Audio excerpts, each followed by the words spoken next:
Saudara, masalah kesejahteraan anggota TNI Polri menjadi salah satu isu panas dalam debat Capres 7 Januari kemarin. 3 capres yang bertarung di pemilu menjanjikan perbaikan kesejahteraan TNI Polri. Salah satunya kenaikan gaji. Seberapa besar gaji tentara kita jika dibandingkan dengan tentara di negara lain? Kita akan lihat datanya. Berdasarkan data worldsalaries.com, gaji rata-rata tentara Indonesia di kisaran 125 juta rupiah per tahun. Jika dibandingkan dengan negara-negara ASEAN, gaji tentara Indonesia berada di bawah Singapura, 940 juta rupiah per tahun, Thailand 450 juta rupiah, dan di bawah Malaysia bahkan di 220 juta rupiah per tahun. Namun gaji tentara Indonesia lebih tinggi jika dibanding dengan gaji tentara di Filipina dan Vietnam. Di masa kepemimpinan Presiden Joko Widodo, gaji ASN dan TNI Polri telah 3 kali dinaikkan. Tahun 2015 gaji ASN TNI Polri naik 6%, tahun 2019 naik 5%, di 2024 dinaikkan lagi 8%. Dalam debat Capres kemarin, 3 Capres menjanjikan peningkatan kesejahteraan anggota TNI Polri. Capres Anies Baswedan menjanjikan kenaikan gaji tiap tahun dan juga pemberian rumah dinas sementara. Prabowo Subianto berjanji memperbaiki kesejahteraan hidup TNI Polri secara signifikan. Sedangkan Ganjar Pranowo juga menjanjikan peningkatan kesejahteraan TNI Polri, termasuk beasiswa kuliah bagi anak prajurit dan bayangkara. Pertama dan terutama adalah memastikan rasa aman pada tiap keluarga dan setiap jengkal tanah Indonesia.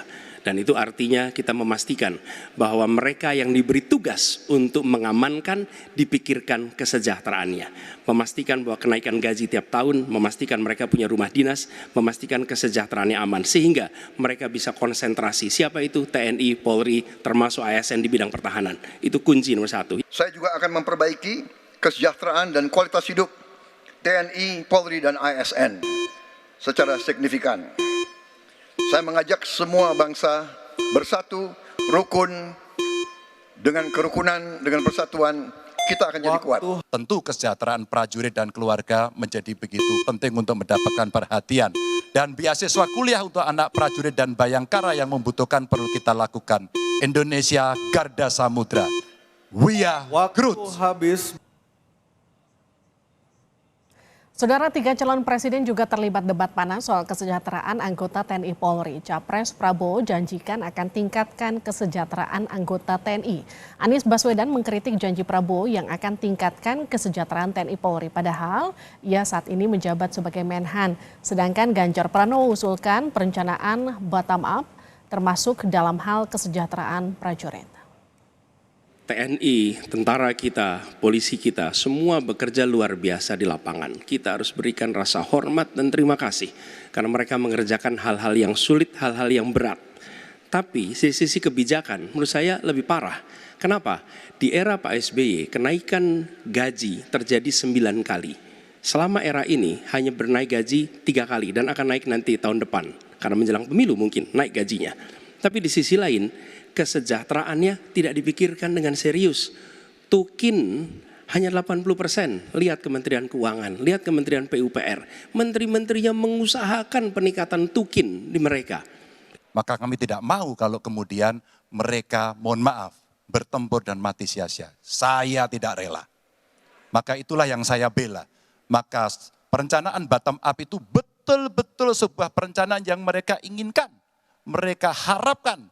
Dan mereka bisa menggunakan dengan sangat efektif. Termasuk pada soal kesejahteraan tadi yang disampaikan. Dan saya sepakat pada soal itu.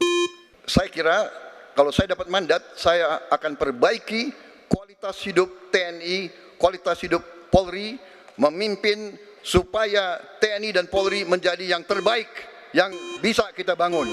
Dengan keunggulan TNI dan Polri, Polri langsung di bawah Presiden, kita akan berbuat baik untuk rakyat kita. Terima kasih. Tidak ada yang perlu dirahasiakan.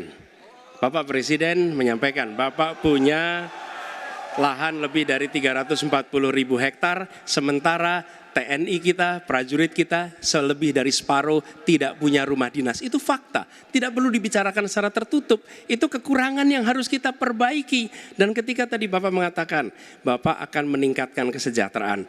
Pak, Bapak ini sudah Menhan selama 4 tahun, hampir 5 tahun. Bukan calon Menhan. Jadi harusnya menunjukkan inilah yang sudah saya kerjakan. Bukan mengatakan apa yang akan dilakukan. Nah saya menyampaikan, bila saya ditugasi maka kenaikan gaji dilakukan tiap tahun. Maka perumahan prajurit TNI dipastikan dibangun. Sehingga mereka tidak perlu ngekos, tidak perlu mereka sewa. Dan mereka bisa tenang. Mereka diminta mempertahankan setiap jengkal, tapi kita tidak memberikan tempat tinggal bagi mereka berdinas. Itu tidak benar, itu harus dikoreksi. Saudara, 3 capres janji untuk meningkatkan kesejahteraan anggota TNI Polri dalam debat kemarin. Bagaimana kemudian mereka merealisasikannya? Kita akan bahas bersama perwakilan Timnas Anies Mohaimin, Ahmad Jamaluddin. Pak Jamal, selamat malam. Selamat malam. Ada juga dari TKN Prabowo Gibran, Daniel Anzar Simanjuntak. Bang Daniel, selamat malam. Selamat malam Mbak, selamat malam Pak Jamal, Pak Hasanuddin. Selamat malam juga untuk dari perwakilan TPN Ganjar Mahfud, Pak TB Hasanuddin. Pak TB, selamat malam. Malam, Assalamualaikum warahmatullahi wabarakatuh. Waalaikumsalam Pak TB. Saya ke Bang Daniel dulu ya. Ya. Ini karena kita ngelihat kemarin Pak Prabowo yang kemudian banyak diserang di debat kemarin, jadi saya ke Bang Daniel dulu. Kalau bicara soal merujuk dari pernyataan Pak Anies 4 tahun jabat Menhan tapi janji akan meningkatkan kesejahteraan TNI Polri ini masih belum terrealisasi kurang lebih. Apa konsep peningkatan kesejahteraan TNI Polri saat debat kemarin yang masih belum dijabarkan Pak Prabowo, Bang Daniel? Pertama memang harus komprehensif ya, jadi Pak Prabowo sejak awal kalimat yang digunakan adalah meningkatkan kesejahteraan prajurit TNI Polri. Nah, dalam konteks itu yang dimaksud tentu bukan sekedar gaji dan tunjangan kinerja atau tukin, tapi juga terkait dengan fasilitas yang lain, termasuk akses pendidikan terhadap anak-anak prajurit TNI dan Polri. Nah, itu hal yang penting yang ingin didorong Pak Prabowo, termasuk akses kesehatan yang layak buat prajurit TNI khususnya dan Polri. Nah, jadi dia komprehensif dalam makna bahwasannya kesejahteraan akan bisa diakses oleh seluruh prajurit TNI. Kemudian kedua, kalau kemudian muncul kritik jumlah kenaikan gaji dan tukin sepanjang pemerintahan Pak Jokowi lebih sedikit misalnya dibandingkan dengan pemerintahan sebelumnya, maka memang harus kita pahami ada kondisi kontingensi yaitu COVID-19. Jadi karena ada COVID-19 hampir 2 tahun, bahkan hampir menjelang 3 tahun, maka ada banyak refocusing dalam konteks penganggaran negara. Hingga ada kenaikan gaji dan tukin hanya di tahun-tahun 2022, 2023 dan nanti di 2024 sekitar 8%. Nah, artinya upaya mendorong kesejahteraan prajurit TNI itu dilakukan secara maksimal dan terus-menerus. Nah, kemudian terkait dengan perumahan prajurit. Kalau dalam data kita saat ini kita punya sekitar 350.000 perumahan prajurit. Nah, kemudian ada 100.000 yang memang masih terhambat dan masih dalam proses. Nah, kalau kemudian tidak semua misalnya prajurit dapat perumahan, memang sebagian pun sudah memiliki rumah pribadi, sebagian lagi misalnya yang masih bujangan, Pak TB dan Pak Jamaluddin pasti paham betul, mereka tinggal di mes dan tempat-tempat lain, terutama untuk mereka-mereka yang punya tugas-tugas kesiapsiagaan, rata-rata mereka tinggal di asrama dan mes-mes, terutama yang bujangan. Jadi kalau kemudian ada statement separuh dari prajurit TNI itu tidak memiliki rumah dinas, kalimatnya tidak tepat karena memang kita harus kategorisasi terkait tadi yang saya sebutkan, ada yang bujangan dan sebagainya. Baik, ini saya lempar ke Pak Jamal ya, karena kemudian Pak Anies, koreksi saya kalau salah, yang menyatakan memang tidak punya, sebagian besar anggota TNI tidak punya rumah dinas, karena ini juga menjadi salah satu programnya Pak Anies untuk kemudian meningkatkan kesejahteraan, kenaikan gaji tiap tahun, sampai kemudian alokasi rumah dinas. Bagaimana kemudian menjawab itu? Baik Mbak, terima kasih. Yang pertama, memang yang paling menguasai data saat ini memang Kemhan. Tapi data yang ada pada kami menyatakan bahwa eh, eh, memang kurang dari separuh yang dari jumlah personil yang membutuhkan itu belum memiliki rumah. Betul bahwa memang tidak mudah ngitung rumah ini karena pergerakan antara intake prajurit dengan yang menikah itu tiap saat itu berubah. Kemudian ada perpindahan mutasi yang mengharuskan dia harus ada rumah baru. Tapi secara umum kita merasakan, saya sebagai mantan prajurit merasakan bahwa memang banyak sekali anggota kita ini yang tidak punya rumah. Mes-mes juga sudah penuh sehingga mereka terpaksa harus kontrak atau nyewa rumah-rumah petak yang ada di sekitar tempat kerjanya mereka. Kalau tadi dikatakan oleh Mas Dhani bahwa karena ada COVID dan sebagainya, kalau kita melihat anggaran Kemhan itu ya tanda petik tidak signifikan alasan itu karena anggaran Kemhan dari tahun ke tahun naik terus kecuali pada tahun 2021 turun sedikit tapi setelah itu melonjak. Artinya apa? Belanja pegawai Kemhan itu kan sudah lebih dari 40% dan belanja barang juga sudah sekitar 30%. Nah, ini bisa alokasi. Ini kembali kepada adjustment kepada apa ya leadership ya mana yang prioritas mana yang dipilih.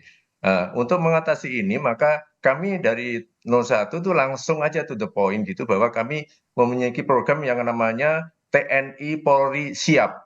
Siap itu yang pertama memang focusingnya adalah pada kesejahteraan. Tadi disampaikan benar kesejahteraan bukan hanya perumahan. Siap yang pertama adalah gaji kita naikkan tiap tahun. Ini pengalaman dari tadi yang disampaikan oleh Mbak siapa tadi ya Pak SBY dari 10 tahun pemerintahan 9 kali naik. Kemudian dari yang sekarang ini baru 3 kali akan 2024 termasuk 2024. ULP juga demikian. Nah, yang kedua uang lauk pauk ini akan program kami adalah dinaikkan sesuai dengan kenaikan harga pokok karena yang dirasakan oleh prajurit. Kemudian ada program lagi tunjangan hunian untuk para tamtama atau bayangkara. Ini juga sangat membantu mereka karena mereka gajinya, pendapatan atau EGOMP-nya tidak cukup untuk itu. Kemudian pembangunan rumah pasti tadi disampaikan oleh Pak Anies untuk mengisi atau mengurangi ketidaktersediaan rumah tersebut. Ini penting walaupun jumlahnya memang disesuaikan dengan tidak mungkin dalam 1 tahun 2 tahun langsung seluruh prajurit memiliki rumah dinas atau tersedia mes. Tapi ini juga penting itu. Ini kan Mbak. Pak Jamal, tapi kalau bicara soal gaji naik tiap tahun itu berapa persen jumlahnya? Sudah ada rinciannya belum? Itu bisa memang belum bisa dihitung sekarang kan kita belum berkuasa Mbak, belum tahu anggaran pemerintah nanti tahun APBN Kemhan atau tahun depan berapa. Tapi ya tidak jauh lah dari Pak SBY rata-rata itu.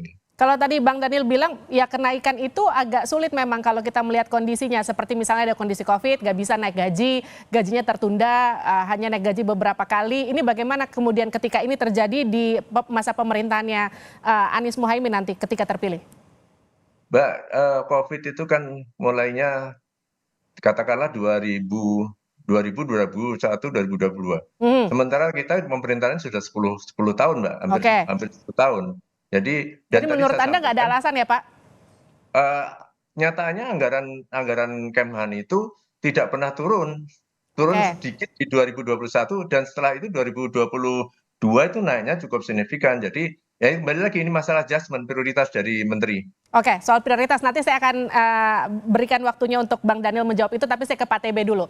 Pak TB, kalau yang ditawarkan Ganjar Mahfud untuk meningkatkan TNI, kesejahteraan TNI Polri itu di debat kemarin, koreksi saya kalau salah ya Pak, ini sempat dikatakan akan ada perencanaan bottom up. Ini seperti apa nanti implementasinya? Iya, yang pertama saya perlu jelaskan dulu supaya clear ya, karena saya sudah 14 tahun dan 3 kali saya menjadi panja kesejahteraan prajurit. Ya. Anggaran kesejahteraan itu diatur ya itu melalui Perpres dan Permen. Dalam hal ini adalah Menteri Pertahanan. Ya, ada 3 golongan besar. Yang pertama itu gaji dan tunjangan. Ya, dari seluruh itu diputuskan untuk anggaran kesejahteraan itu sekitar 63,5 4,63 triliun. Itu kurang lebih 46,35% dari alokasi anggaran seluruhnya. Itu ya, yang 130 itu. Dibagi dalam 3 bagian besar. Gaji itu sekitar 57 triliun, kemudian perumahan 1,135 triliun, ini anggaran kemarin ya. Oke. Layanan kesehatan 5,467 triliun ya, supaya clear nih ya. Rinciannya ada 7 item kecil yang nanti saya jelaskan mana yang pakai Perpres berarti tanggung jawab presiden, Oke. mana Permen berarti tanggung jawab menteri pertahanan. Ya, clear ya. Yang pertama gaji. Gaji itu pakai Perpres. Perpres karena apa? Ada gaji-gaji lain yang bukan hanya TNI ya, ada guru, ada Polri dan sebagainya, gaji. Baik. Kemudian tunjangan anak itu pakai Permen. Tunjangan beras pakai Permen ya. Tunjangan anak itu 2% dari gaji pokok. Tunjangan beras itu untuk tentaranya 18 kilo, untuk istri dan anaknya 10 kilogram per orang. Ya. Maks 2 anak saja. Itu pakai Permen. Tunjangan kinerja itu komunikasi antara Permen dengan Menteri Keuangan ya. Kemudian ada tunjangan operasi perbatasan. Oke. Ya, itu 75% dari gaji pokok. Operasi pulau terluar tanpa orang manusia itu sekitar 150% dari gaji pokok. Baik. Uang lauk pauk 60.000 per hari. Oke, Pak, maaf. Mulai tunjangan operasi perbatasan, tunjangan operasi pulau terluar, uang lauk pauk itu pakai Permen. Baik, Pak TB. Jadi intinya ketika, maaf saya potong ya Pak TB. Jadi intinya ketika Pak Ganjar Mahfud terpilih, apa yang kemudian bisa dirasakan TNI Polri ketika kemudian tadi ada adjustment soal kesejahteraan, ada bottom up, ada kemudian beasiswa untuk anak-anak prajurit sampai kuliah, itu bagaimana nanti implementasinya? Ya, begini ya, kalau saya mau jelaskan ya, saya jelaskan, beri kesempatan dulu. Yang paling utama itu benar Pak Ganjar ya. Perumahan itu hanya kurang 23.600 unit rumah saja. Oke. Kenapa tiap tahun itu prajurit-prajurit ada yang tinggal di barak? Kemampuan barak itu bisa 1 peleton, 1 kompi dan seterusnya ya. Untuk pada umumnya tidak terlalu mementingkan, tidak perlu, tetapi untuk administrasi dan sebagainya itu perlu ya. Oke. Yang dibangun tahun kemarin oleh Pak Prabowo itu hanya sekitar 2.874 unit. Baik. 1,25 triliun. Sebelumnya ya oleh Pak Ria Mijar itu dialokasikan 2 triliun per tahun. Oke. Jadi turun sebetulnya, sekarang hanya 1,1 ya begitu ya. Kemudian yang diperlukan pada hal yang perlu ditingkatkan nih, yang pertama perumahan. Perumahan itu menjadi kebutuhan dasar dan juga untuk kesiapan prajurit. Nah, gitu. Baik. Bisa saja dengan meningkatkan 2 kali ya, yang tadinya itu misalnya 2.800, let's say lah 3.000 menjadi 6.000 per tahun. Ya, kalau 6.000 per tahun, 5 tahun selama pemerintahan Pak Ganjar kan klop itu. Bisa. Kalau soal beasiswanya gimana Pak? Oke, sekarang perlu diketahui para prajurit itu tidak mampu membiayai anak-anaknya sekolah. Ya, pangkat kolonel baru bisa dia menyekolahkan anaknya SMA dan mahasiswa. Maka yang kedua perlu ada biaya pendidikan anak-anak, dan itu beri saja dengan KIP, Kartu Indonesia Pintar, di mana ada ketentuan wajib belajar 12 tahun SD, SMP, SMA. Dan rencana Pak Ganjar, tiap kepala keluarga yang tidak mampu harus bisa mendapatkan. Artinya kalau KIP itu semua rakyat Indonesia bisa dapat dong Pak, nggak cuma TNI Polri. Kalau kekhususan untuk TNI Polri apa? Saya berbicara dulu TNI Polri. Untuk Bintara diberi saja KIP. Apa susahnya? Ya kan? Begitu. Nah, itu kan sebuah terobosan pendidikan ya. Kemudian tunjangan operasi itu kan hanya terbatas pada keputusan anu saja. Baik, baik. Oke, sekarang saya lempar ke Bang Daniel. Tadi kalau disebut oleh Pak Jamal tergantung bagaimana prioritasnya Bang Daniel kalau soal kenaikan gaji. Artinya kalau tadi dari pernyataannya Pak TB kalau saya simpulkan artinya soal prosentase alokasi pembangunan yang justru untuk perumahan aja menurun bukannya justru menaik. Padahal pemerintahannya sekarang Kemenhannya dipegang oleh capres Anda Pak Prabowo. Bagaimana nanti kalau Pak Prabowo memimpin negeri ini? Apa yang kemudian bisa dia realisasikan untuk TNI Polri? Ya, Livi, kalau bicara nominal ya memang naik terus. Semua alokasi anggaran, baik itu APBN secara agregat maupun APBN kementerian dan lembaga, semuanya naik terus Hmm, secara nominal. Itu logika sederhana saja. Namun kemudian secara kalau dibandingkan dengan inflasi, kemudian kondisi kontingensi misalnya, itu ya terus berubah. Itu yang kemudian merubah prioritas, bahkan merubah perencanaan. Makanya kemudian Kementerian Keuangan melakukan refocusing. Nah, karena 2 tahun kita mengalami COVID, 2 tahun lebih, sehingga banyak program-program pemerintah yang sudah direncanakan sepanjang 2 tahun itu, kemudian harus di-judgment.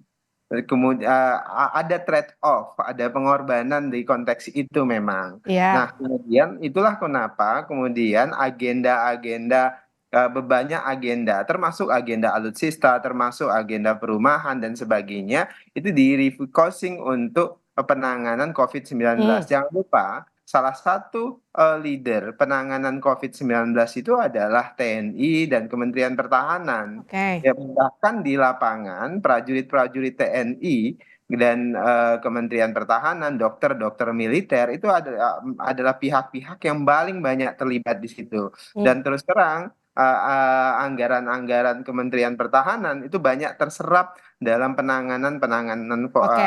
COVID itu. Dan bagi kami, bagi Kementerian Pertahanan dan bagi Pak Jokowi itu memang harus demikian. Makanya kemudian kita adalah salah satu negara yang sukses dalam penanganan Baik. COVID-nya. Tidak berdarah dengan teramat sangat, kemudian tingkat pertumbuhan ekonomi kita tidak begitu rusak, bahkan Mhm. inflasi kita termasuk yang paling stabil karena rata-rata di angka 4%. Artinya memang ada yang tertinggal dalam konteks karena kita beralih ke penanganan COVID Yes, tersebut. itu yang Nah, oleh kemudian mau sebab saya tanyakan. itu, Izin saya ya, potong, maaf ya Bang Daniel. Kalau tadi Pak Jamal kan sempat katakan gini, Pak SBY, koreksi saya kalau salah ya, dalam 10 tahun Pak SBY naik gajinya 9 tahun. Dalam 10 tahun Pak Jokowi naik Dan gajinya kali. hanya 3 tahun. Sementara COVID itu dalam rentang waktu 10 tahun hanya 2 tahun. Tapi kenapa kemudian hanya 3 tahun? Itu kan skala prioritas. Kalau tadi menurut versinya Pak Jamal. Jawabnya gimana iya, Bang Daniel? kan apa namanya kenaikan gaji di zaman eranya Pak Jokowi itu ada 4 kali. Mhm. Di 2 kali di sepanjang periode pertama, kemudian periode kedua 2 kali. Tapi jangan lupa tunjangan kinerja itu konsisten naik. Ya, jadi konsisten naik tunjangan kinerja itu jauh Oke. lebih lebih konkret menurut saya. Dan Hmm, kemudian jangan lupa juga fasilitasi tadi yang saya maknai secara agregat baik. kesejahteraan itu yang didorong. Oleh sebab itu, ketika kita mau nilai kesejahteraan, maka Pak Prabowo selain meningkatkan gaji secara nominal, tapi juga harus disertai dengan peningkatan akses Oke. pelayanan untuk para prajurit. Nah, oleh sebab itulah di 2024 nanti Pak Prabowo selain fokus pada upaya meningkatkan gaji tunjangan kinerja secara nominal, tapi juga disertai dengan peningkatan akses Baik. terhadap pelayanan kesehatan, pelayanan pendidikan untuk keluarga TNI. Karena Oke. ketika itu dilakukan, maka kita akan mendapatkan makna kesejahteraan itu dan kemudian mereka bisa para prajurit ini bisa bertugas dengan baik dan maksimal. Ditambah lagi, misalnya tadi disebutkan Pak TB, tadi saya sudah baca semuanya yang dirincikan oleh Pak TB tadi, ya misalnya ada perbedaan Oke. misalnya ada insentif yang lebih besar ke prajurit-prajurit kita yang bertugas misalnya dengan Baik. tingkat